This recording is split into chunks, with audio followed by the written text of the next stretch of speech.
मरियम साहबा वापस आई हैं। मरियम बाजी जो हैं वो वहां से बता के आई थी कि वो पाकिस्तान तहरीक इंसाफ को तोड़ना चाहती हैं। उनके आने की वजह से शाहिद खाकान अब्बासी साहब को इस्तीफा देना पड़ा। मिफ्ता इस्माइल भी इस्तीफा देने के दर पे हैं। हैदर साहब कल पाकिस्तान तहरीक इंसाफ को अपने तमाम साथियों के साथ ज्वाइन कर चुके हैं। तो मेरे ख्याल में जो रही सही कसर, जैसे पहले जरदारी साहब ने मुकम्मल पीपल्स पार्टी की मंजी पीढ़ी ठोक दी थी, जो रही सही कसर नून लीग की है वो मरियम बाजी अब पूरी करनी आ गई हैं।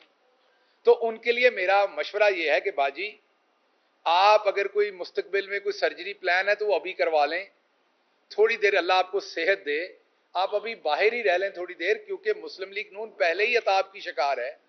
आप तहरीक इंसाफ को तोड़ने आई थी, वो तो टूटी नहीं, लेकिन आपकी अपनी पार्टी आपके आने से टूट रही है।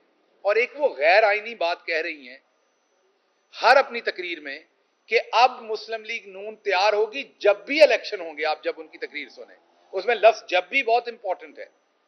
और वो कभी ये नहीं कहती कि इलेक्शन हो रहे हैं और हम पंजाब में तैयार हैं। वो कहती जब भी होंगे, तो ये 90 दिन में होने हैं। अगर नहीं होंगे तो फिर आर्टिकल 6 है। मुल्क के तमाम बड़े कानूनदान ये बता चुके हैं। हम सब मिलकर दुआगो हैं कि ये मुश्किल वक्त है। पॉलिटिकल पार्टीज ने लीडरशिप देनी होती है। हम लोगों ने अपने जख्म भूल के आगे चलना है। वो मैं हूं, फवाद हैं, कोई भी है, हमें अपने जख्म भूलने पड़ने, हम तैयार हैं।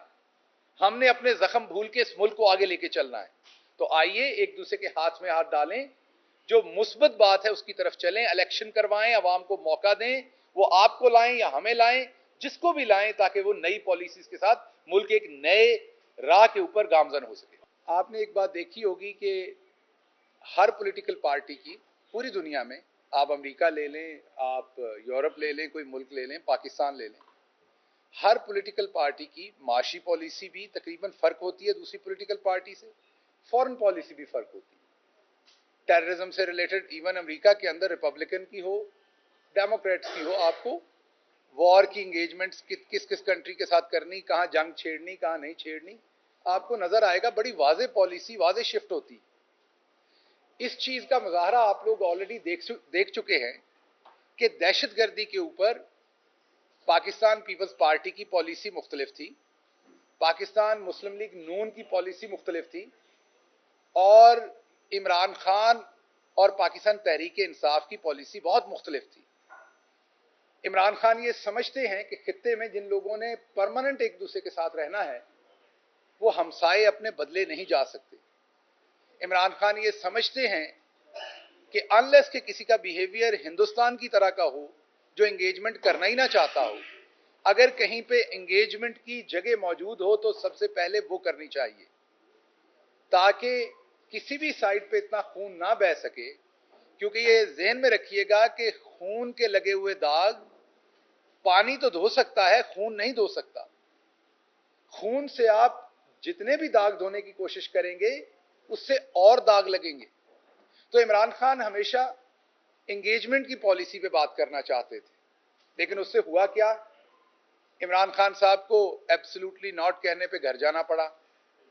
अब जब हम दोबारा एक दफा दहशतगर्दी के इस अजदहे के का सामना करने के लिए एक दहाने पे खड़े हैं, तो क्या इस मुल्क की आवाम, जो आईने पाकिस्तान कहता है इक्तदार आला सबसे पहले रब्बुल इज्जत के पास, उसके बाद इस मुल्क की आवाम के पास है कि वो चुने कि मेरे मुल्क की इकोनॉमिक पॉलिसी क्या होगी, मेरे मुल्क की फॉरेन पॉलिसी क्या होगी, मेरे मुल्क में अगर किसी से जंग लड़नी है तो वो कहां लड़नी है, क्यों लड़नी है।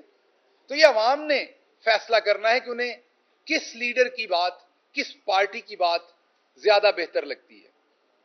अगर आप नया इलेक्शन कॉल करेंगे, जो कि इस टाइम आइन के तहत जरूरत है, तो हर पार्टी अपना अपना मंशूर सामने रखेगी। हमारी टीम, जो इक्तिसादी टीम है, हमाद साहब हैं, दूसरे लोग हैं, शौकत तरीन साहब हैं, वो लोग रखेंगे हम मईशत को ऐसे ठीक करेंगे। दूसरी तरफ से नून लीग अपनी बात रखेगी, पीपल्स पार्टी अपनी बात रखेगी। तो अवाम इतनी बेवकूफ नहीं है, वो इन सबसे समझदार है, और वो ये तय करेगी कि उन्हें कौन सी पॉलिटिकल पार्टी के साथ जाना है जो इस टाइम पाकिस्तान को इस भंवर से निकाले। उसके बाद इसी तरीके से टेररिज्म की पॉलिसी इमरान खान की देख चुके हैं, इनकी भी देख चुके हैं। तो अवाम को मौका दें वो किसकी पॉलिसी को अपनाना चाहते हैं, वो किसकी पॉलिसी को इंप्लीमेंट करना चाहते हैं। अगर आज खैबर पख्तूनख्वा के लोग परेशान हैं तो उनको मौका दीजिए अपनी बात करने का। वो मेरे हिसाब से तो वो मेरे से भी ज्यादा वफादार हैं, क्योंकि हर पाकिस्तानी दूसरे पाकिस्तानी से अपने मुल्क के लिए बढ़ के वफादार है।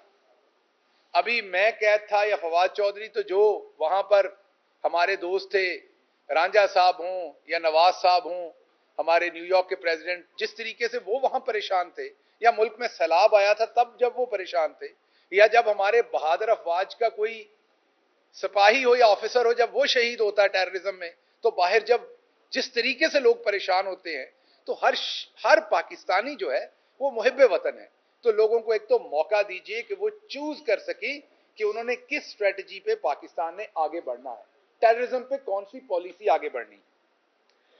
दूसरी बात कि आप किसी सोसाइटी में प्लॉट लेते हैं ना, अगर उसकी हवा गलत निकल जाए कि इसके रेट डाउन हो रहे हैं, तो आप रातों रात बेचने की कोशिश करते हैं। वहां पर आप प्लॉट नहीं लेते, आप अपने अजीजों को बताते हैं यहां पे फ्रॉड हो जाना है, इसका एनओसी क्लियर नहीं है, इसके बारे में अखबार में आ गया, इन्होंने पैसे देने हैं, और वो प्लॉट जो एक दिन पहले 50 लाख का होता है वो नीचे जाना शुरू हो जाता है। इसी तरीके से जितनी जोर से मुल्क को झटका दिया गया रिजीम चेंज में, आपके इन्वेस्टर का कॉन्फिडेंस लूज हो गया है। बाहर से कोई इन्वेस्ट नहीं करना चाहता, लोकल इन्वेस्टमेंट लोग करना नहीं चाहते, वो अपने पैसे रख के बैठे हुए हैं, क्योंकि उन्हें यह नहीं पता डॉलर का रेट क्या निकलना है। उन्होंने या तो डॉलर्स में चेंज करवा लिए हैं, या वो वैसे इंतजार कर रहे हैं कि आने वाले दिनों में कुछ स्टेबिलिटी देखें हम। तीसरी बात मैं ये करूंगा कि जब इमरान खान आए थे तो ये ऐसा बिल्कुल हरगिज नहीं कि हमने दूध की नहरें बहा दी थी, ना बहा सकते थे 5 साल में, लेकिन आपने देखा कुछ सेक्टर्स में हमने ड्रास्टिक तब्दीलियां की और ड्रास्टिक इंप्रूवमेंट्स की। फॉर एग्जाम्पल, ओवरसीज पाकिस्तानियों ने जिस तरीके से पैसा भेजा वो आपके सामने है। आज ओवरसीज पाकिस्तानियों ने क्या पैसा भेजना है उसको तो छोड़ दें, जरा पासपोर्ट ऑफिस जाके देखें कि कितने लोग पासपोर्ट बना के इस मुल्क से भागना चाहते हैं, जाना चाहते हैं। 7.5 लाख जा चुके हैं, और अभी रश देख लीजिए। आखिरी बात मैं करूंगा कि मरियम साहबा वापस आई हैं। मरियम बाजी जो हैं वो वहां से बता के आई थी कि वो पाकिस्तान तहरीक इंसाफ को तोड़ना चाहती हैं। उनके आने की वजह से शाहिद खाकान अब्बासी साहब को इस्तीफा देना पड़ा। मिफ्ता इस्माइल भी इस्तीफा देने के दर पे हैं। हैदर साहब कल पाकिस्तान तहरीक इंसाफ को अपने तमाम साथियों के साथ ज्वाइन कर चुके हैं। तो मेरे ख्याल में जो रही सही कसर, जैसे पहले जरदारी साहब ने मुकम्मल पीपल्स पार्टी की मंजी पीढ़ी ठोक दी थी, जो रही सही कसर नून लीग की है वो मरियम बाजी अब पूरी करनी आ गई हैं। तो उनके लिए मेरा मशवरा यह है कि बाजी, आप अगर कोई मुस्तकबिल में कोई सर्जरी प्लान है तो वो अभी करवा लें। थोड़ी देर अल्लाह आपको सेहत दे, आप अभी बाहर ही रह लें थोड़ी देर, क्योंकि मुस्लिम लीग नून पहले ही अताब की शिकार है। आप तहरीक इंसाफ को तोड़ने आई थी, वो तो टूटी नहीं, लेकिन आपकी अपनी पार्टी आपके आने से टूट रही है, और एक वो गैर आईनी बात कह रही हैं हर अपनी तकरीर में कि अब मुस्लिम लीग नून तैयार होगी जब भी इलेक्शन होंगे। आप जब उनकी तकरीर सुने, उसमें लफ्ज जब भी बहुत इंपॉर्टेंट है, और वो कभी ये नहीं कहती कि इलेक्शन हो रहे हैं और हम पंजाब में तैयार हैं। वो कहती जब भी होंगे, तो ये 90 दिन में होने हैं, अगर नहीं होंगे तो फिर आर्टिकल 6 है। मुल्क के तमाम बड़े कानूनदान ये बता चुके हैं। हम सब मिलकर दुआगो हैं कि ये मुश्किल वक्त है, पॉलिटिकल पार्टीज ने लीडरशिप देनी होती है। हम लोगों ने अपने जख्म भूल के आगे चलना है। वो मैं हूं, फवाद हैं, कोई भी है, हमें अपने जख्म भूलने पड़ने, हम तैयार हैं। हमने अपने जख्म भूल के इस मुल्क को आगे लेके चलना है।